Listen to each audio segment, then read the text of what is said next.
There's a phrase that's spoken in conference rooms around the world, a phrase that kills more innovation, stifles more progress, and destroys more potential than any competitor ever could.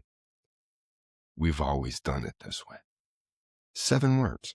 That's all it takes to stop transformation in its tracks. But here's what's fascinating. The people saying these words aren't stupid. They're not lazy. They're often the smartest, most experienced people in the room, the ones who have built the very systems that they're now defending. Today, we're exploring one of the most challenging aspects of human psychology and transformation. Why letting go of what worked in the past might be the hardest thing your organization ever does, and why your greatest asset, your organizational experience and memory, might actually be your greatest liability. I'm Kevin Novak, CEO of 2040 Digital, professor at the University of Maryland, and author of The Truth About Transformation and the Ideas and Innovations weekly newsletter. Welcome to the Human Factor Podcast, the show that explores the intersection of humanity, technology, and transformation, and the psychology behind transformation success. I've seen brilliant strategies fail not because they were wrong, but because organizations couldn't let go of what got them here. Today's episode is inspired by 2 recent articles from my Ideas and Innovations newsletter. First, unlearning the hidden key to organizational transformation, and second, the power of letting go. Both pieces have generated significant discussion among leaders in our subscriber community. Why? Because they hit on something universal, something every leader knows but few want to admit. The very things that made us successful are now the ones holding us back. Today, we're going to explore the deep psychological mechanisms that make unlearning exponentially harder than learning. Why organizational memory becomes organizational paralysis, the grief cycle that organizations go through during transformation, and practical frameworks for helping people let go while preserving institutional wisdom. In my book, The Truth About Transformation, soon to be released in a revised and expanded format to include updates on AI and cultural trends, I argue that transformation isn't as simple as it sounds.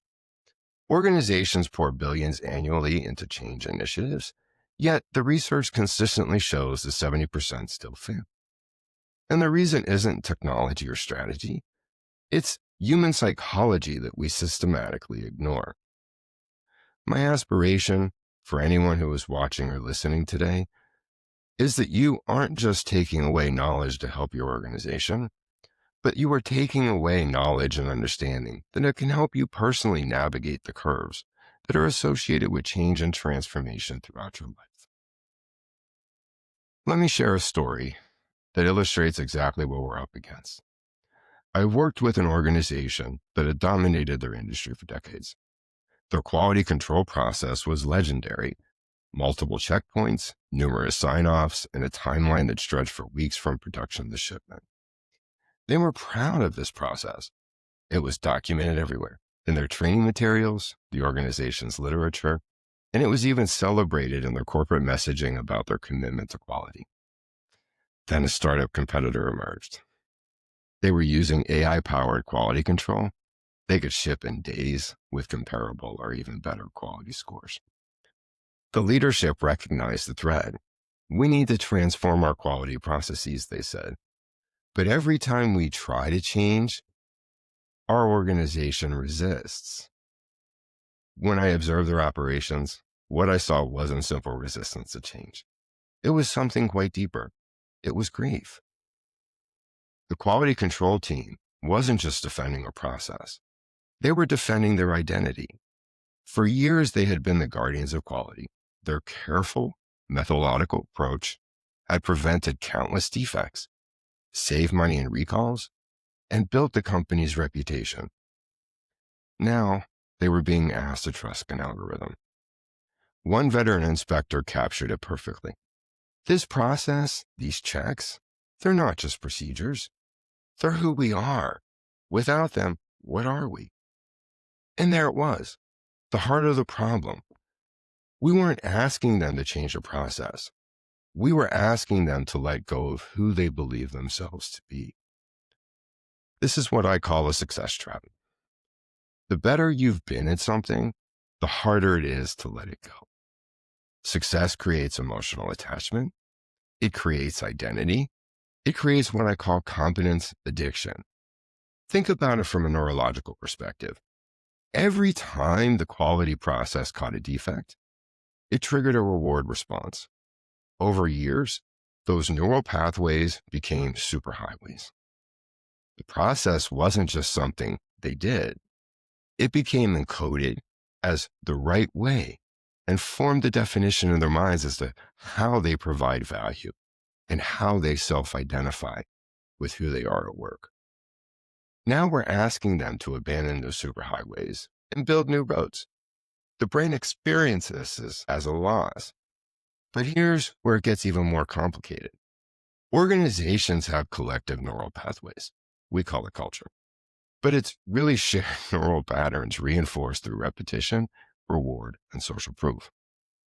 When everyone around you follows the same process, believes the same things, values the same approaches, it creates what I call organizational muscle memory. You don't just think about it, you just do it. It's how we do things here. This muscle memory is incredibly valuable when the environment is stable. It allows organizations to execute complex operations efficiently. But when the environment changes, when disruption hits, that muscle memory becomes a straitjacket. The organization keeps doing what it's always done, even as the world changes around it. It's like a dancer performing a waltz while the music has changed to rap.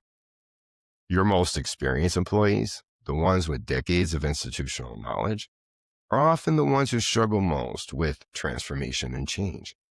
This isn't because they're stubborn or closed-minded.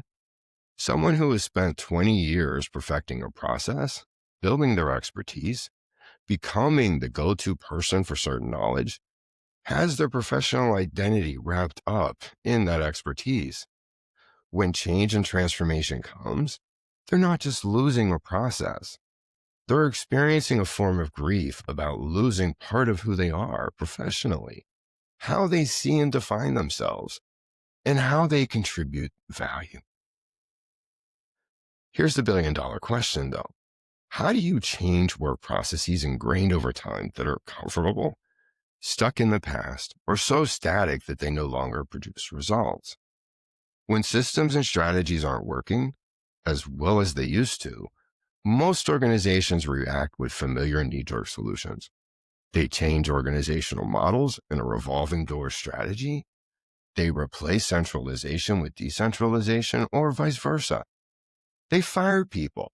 They move people around. They return to what seemed to work in the past. They assign blame. Then they rewrite their strategic and operational plans again and again. However, what nearly all organizations don't do is change their fundamental beliefs, attitudes, and behaviors. They don't unlearn bad habits. They simply double down on them. They address the veneer of change, but not the systemic breakdowns. Let me be explicit about what unlearning actually means. Organizational unlearning is a deliberate process of letting go of outdated knowledge, practices, and beliefs. Even visions and structures that no longer serve the organization's purpose and goals. Those practices that keep organizations experience the same problems over and over again, resulting in an ingrained foundation with so many cracks and structural hinge points that nothing is going to happen but simple failure. Now let's talk about why unlearning is exponentially harder than learning, and why it's actually the most critical skill for modern organizations and individuals. Learning is additive. You build on what you know. Your existing knowledge provides scaffolding for new knowledge. It's psychologically comfortable because you're gaining, not losing. Unlearning is subtractive. You have to dismantle existing knowledge structures. You have to admit that what you knew might be wrong. It's psychologically threatening because it challenges your competence and your credibility. Here's a simple example. Try this right now. Fold your arms across your chest. Notice which arm is on top. Now, unfold them and fold them back again with the opposite arm on top. Feels wrong, doesn't it? Uncomfortable? Does it feel unnatural? That's unlearning. And you've only been folding your arms that way for one lifetime. Imagine unlearning something an organization has been doing for decades. The neuroscience is fascinating here. When you learn something new, you're creating new neural pathways. But when you unlearn, you're not erasing old pathways because you can't. Those pathways are permanent. Instead, you're creating new pathways that override the old ones. This requires constant vigilance. The moment you stop paying attention, your brain defaults to the established patterns. This is why organizational change is so exhausting. People aren't just learning new systems. They're constantly suppressing old ones. It's like driving a car while someone in the passenger seat keeps grabbing the wheel. Here's several key attributes and behaviors that make unlearning really, really difficult. I call these non-change agents. Cognitive biases lead people to favor information that supports existing beliefs and practices. It's that confirmation bias working overtime. Emotional attachment means people become emotionally invested in their approaches that they have helped create. Identity ties transformation. This is how we do things into this is who we are. Success traps create commitment to strategies that produce past triumphs, even when they're no longer relevant. Organizational memory codifies practices and processes, training and systems, and roadblocks and barriers prevent progress, deflating change agents until they eventually acquiesce. Let me share a couple of stories that illustrate this. I worked with a marketing director who realized that existing strategies for content and event marketing just weren't working well anymore. A new digital manager had implemented an SEO protocol, which increased visibility and response. The director took personal ownership of all marketing messaging and considered himself a domain expert on effective wordsmithing. The imposition of SEO had him completely baffled and frustrated. Instead of clever headlines and content, he was being asked to write informed by SEO recommendations, delivered through search data and keyword analysis. He scoffed at this practice, considering that it had nothing to do with human intelligence and impulses. This is the unlearning of ignorance. When someone is so committed to their expertise that they simply can't see another approach, despite the effectiveness. We know that organizations struggle to let go of things that they have learned and perfected, especially false or outdated information. Memory is such a powerful deterrent to change. So are pride, hubris, stubbornness, and ignorance. But some organizations get it right. Think about Netflix. It was a DVD by rental mail service. It pivoted to streaming and later invested heavily in original content to become a global entertainment powerhouse. Or IBM, it's been around forever. It shifted from hardware to software, then to AI and enterprise consulting. It has survived while other hardware makers have struggled or gone away. Marvel, it was a struggling comic book company that almost went bankrupt. Instead of licensing characters, it created its own movie studio, and via Disney, today is a billion-dollar entertainment empire. What these companies understood that others don't is that unlearning isn't about forgetting the past. It's about reframing it. Netflix didn't forget how to mail DVDs. They reframed their capability from DVD to logistics to content delivery. The expertise in getting the right content to the right customer at the right time translated perfectly to streaming algorithms. This is what I call cognitive bridging. Finding the conceptual connection between old expertise and new requirements. These organizations mastered unlearning through what I call the R3 formula. Recognition, reflection, and reframing. Again, recognition, reflection, and reframing. Recognition means honestly auditing organizational practices to identify outdated approaches.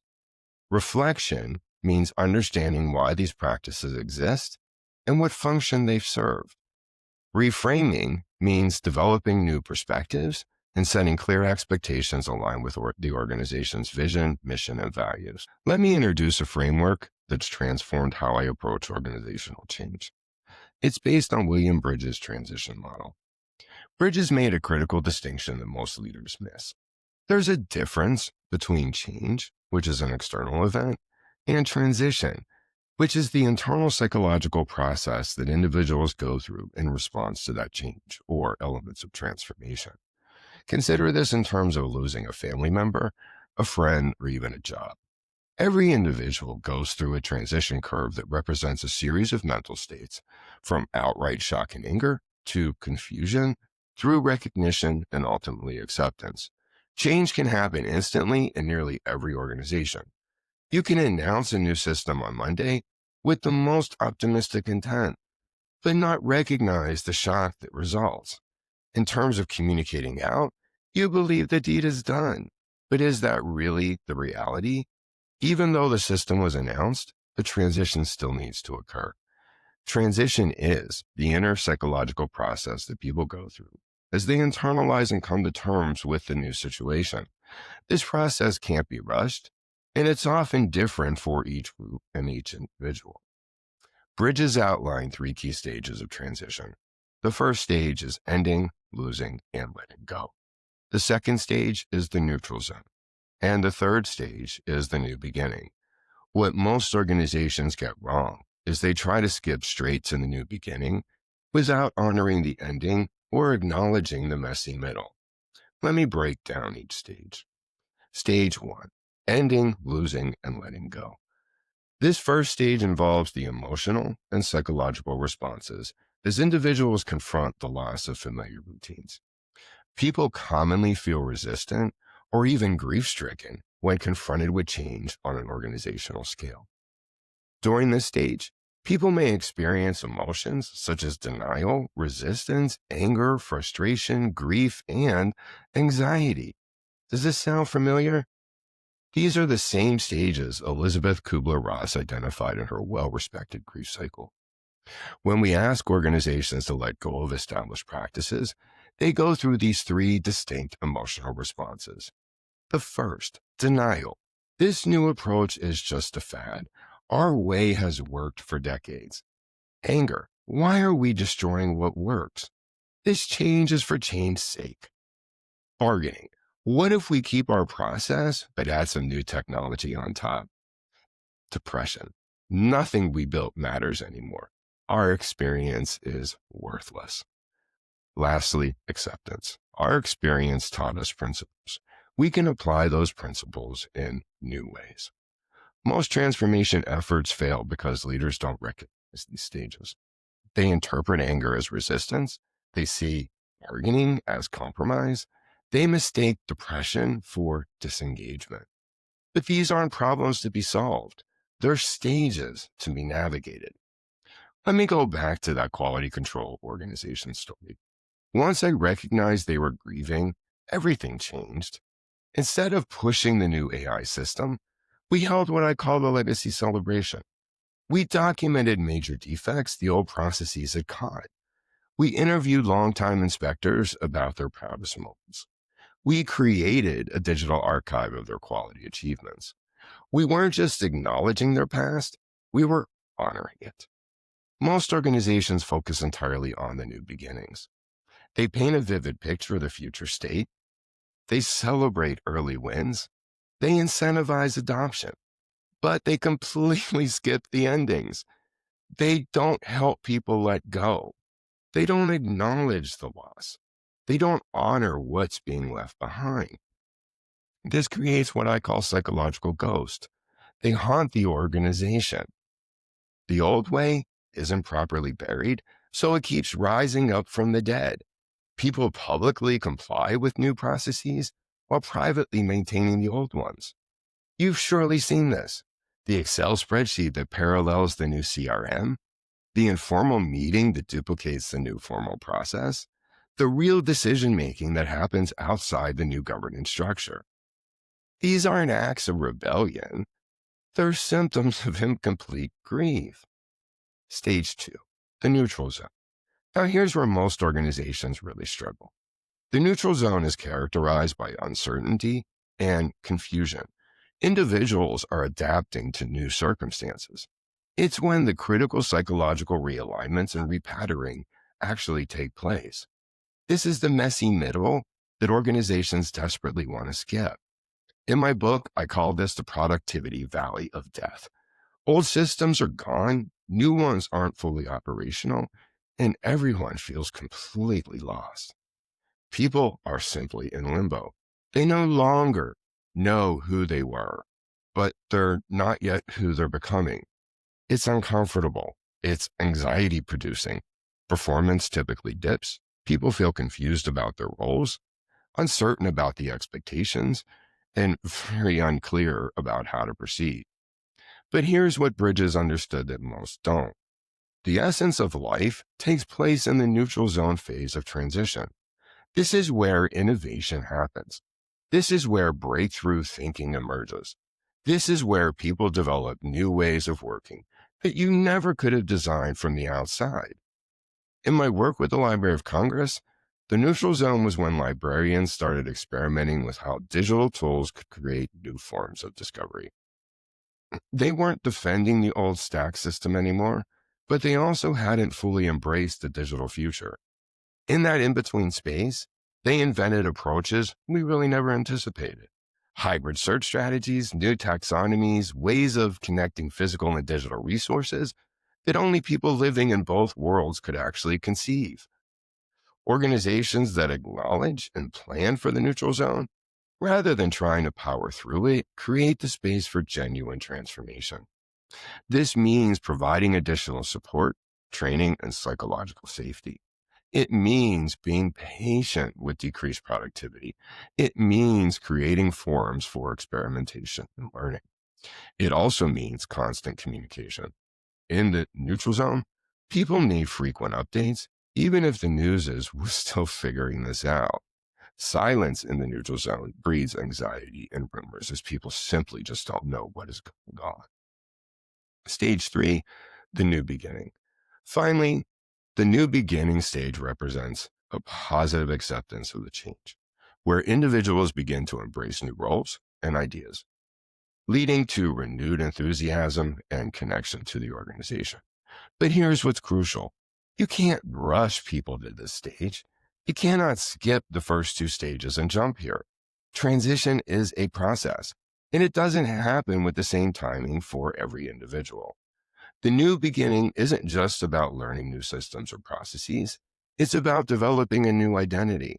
It's about people seeing themselves differently, understanding their value in new ways, and feeling reconnected to the organization's purpose. Back to that quality control story. The new beginning came when one inspector said, the core of what we did was pattern recognition. We learned to see what didn't belong. AI does pattern recognition too, just a lot faster. That was the breakthrough. They weren't losing their identity as quality guardians. They were evolving it. We reframed the change not as AI replacing inspectors, but as inspectors teaching AI. The same people who had been checking products were now training algorithms, validating AI decisions, handling exceptions to the AI flag. Their deep expertise wasn't obsolete, it was being amplified. The new beginning stage is marked by people starting to experiment with new behaviors, developing confidence in new approaches, and experiencing wins that reinforce the change. Energy and engagement return. People start seeing possibilities rather than just the problems. But here's the key. The new beginning only happens after you've properly navigated the ending and supported people through the neutral zone. Try to force a new beginning prematurely. People will resist or go through the motions without genuine commitment. Let me share another powerful example. In my work with major institutions like the Library of Congress, during their digital transformation, we weren't just changing systems. We were asking professionals who'd spent careers as guardians of physical knowledge to become digital innovators. The grief was palatable. One staff person shared, I know digitization is necessary, but I'm mourning the loss of people discovering knowledge by wandering the stacks or seeking my counsel. That serendipity is gone. They weren't wrong. Something was being lost. And until we acknowledged that loss, honored it, supported them through the confusion of the neutral zone, we couldn't help them reach a genuine new beginning where they saw themselves as expanding access to knowledge rather than diminishing the experience of discovery. So how do we solve for this? How do we help organizations let go without losing their soul? This is where my human factor method provides a framework. It's built on 4 key principles. Principle 1, honor before you heal. You can't move forward until you've properly acknowledged what you're leaving behind. Principle 2, bridge before you build. Connect old expertise to new requirements before introducing new systems. Principle 3, preserve principles, not practices. Identify the timeless principles behind outdated practices. Principle 4, make the implicit explicit. Surface and examine unconscious assumptions and beliefs. Let me show you how this works in practice. A financial services firm needed to move from relationship-based selling to data-driven engagement. Their salespeople, many with decades of experience, were in revolt. Relationships mattered more than algorithms, they said. And you know what? They were right. But they were also wrong. They were creating a false choice between relationships and data, when the answer was relationships through data. Here's what we did using the R3 formula and the human factor method. First, recognition. We honored their expertise. We had top salespeople share stories of deals they'd won through relationship insight. We documented the subtle cues they'd learned to read, the patterns that they recognized. Then we moved on to reflection. We showed them how data could amplify these insights, how AI could identify relationship patterns across thousands of interactions that no human could process alone, how digital tools could maintain relationship touchpoints at scale. Finally, we moved on to reframing. We weren't replacing relationship building, we were actually scaling it. The key insight was that their years of experience had taught them what mattered in relationships. The new tools would handle how to maintain those relationships at scale. One veteran salesperson had a breakthrough moment. I spent years learning that clients want to feel heard, he said. This system helps me hear more clients than I ever could before. That's cognitive bridging, finding the connection between old wisdom and new methods. But here's what's critical. This only works if people feel psychologically safe, if they believe their experience is valued, and if they trust that letting go doesn't mean losing their personal value. Leading this process requires specific actions. First, create ending rituals. Acknowledge and celebrate the contributions and successes of the past. Create a sense of closure by honoring what is being left behind. This could be as simple as a legacy wall where employees can write what they were proud of from the old system, the process, or the structure before moving on to the new one. Next, acknowledge the neutral zone. Stop pretending it doesn't exist. Make the implicit explicit. Start discussing the changes early and let the team know what to expect. This helps people understand how they can redefine themselves as they shift from what was to what will be. Because most resistance comes from uncertainty, not the actual change itself.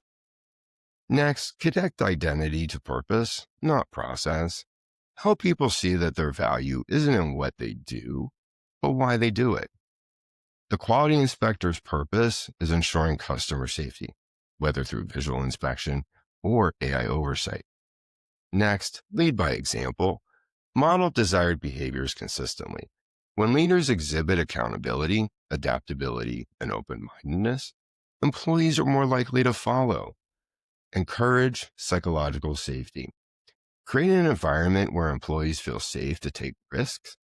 Challenge the old ways of thinking and experiment without fear of punishment. Next, promote a growth mindset. Encourage employees to see challenges as opportunities to learn rather than threats.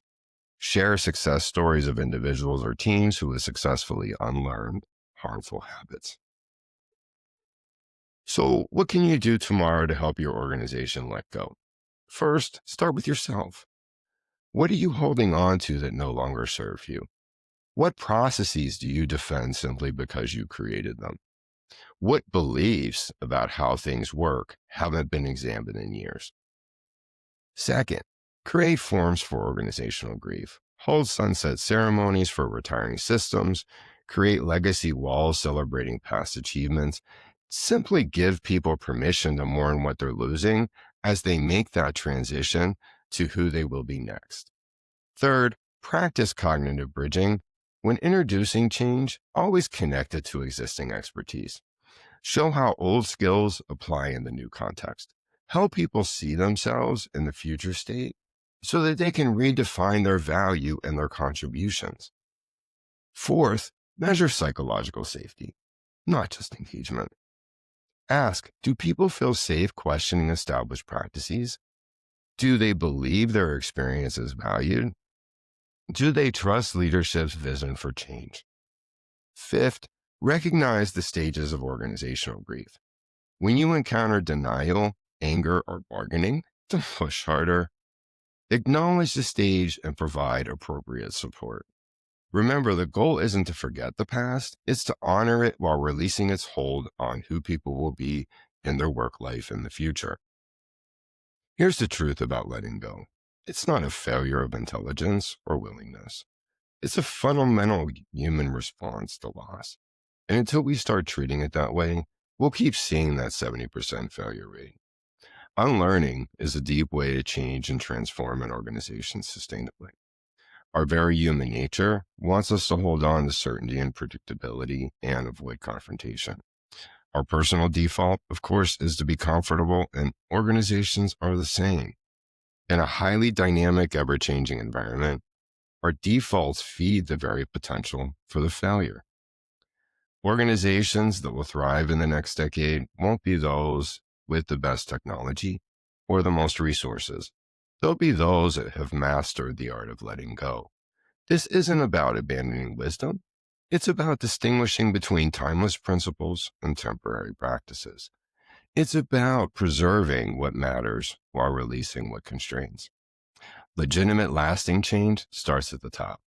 It takes vision matched with operational expertise and personal empathy to transform an organization. Effective leaders are models of vulnerability by acknowledging when they need to unlearn something. They remove structural barriers to unlearning. They create psychological safety for questioning established practices, and they reward employees who constructively challenge the status quo.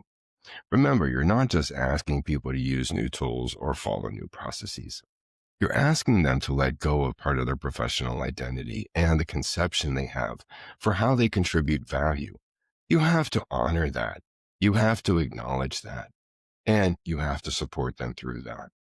As I wrote in both Unlearning the Hidden Key to Organizational Transformation and The Power of Letting Go, the future belongs to organizations to learn how to master the art of letting go. Not because letting go is giving up, but because it's making room for what's next. Your organizational memory is both your greatest asset and your greatest liability. The key is knowing which is which. Next week, Elizabeth Stewart comes back to join me to discuss the communication paradox, when more words create less understanding. We'll explore why overcommunication often backfires and how to achieve clarity in transformation, change, and really any messaging. If you found value in today's episode, leave a rating and a comment, and please share it with your team. It's important for everyone to understand the psychological forces at play. And if you're wondering how ready your organization is to let go and transform, take our free assessment at transformationassessment.com. Again, transformationassessment.com, all one word. Subscribe to my Ideas and Innovations newsletter on Substack, and explore the 10-part transformation psychology series I wrote on 2040digital.com. Until next time, remember, transformation isn't about technology, it's about people. And people need time to grieve what they're losing before they can embrace what they're gaining. I'm Kevin Novak, and this has been the Human Factor Podcast. Thank you for watching or listening.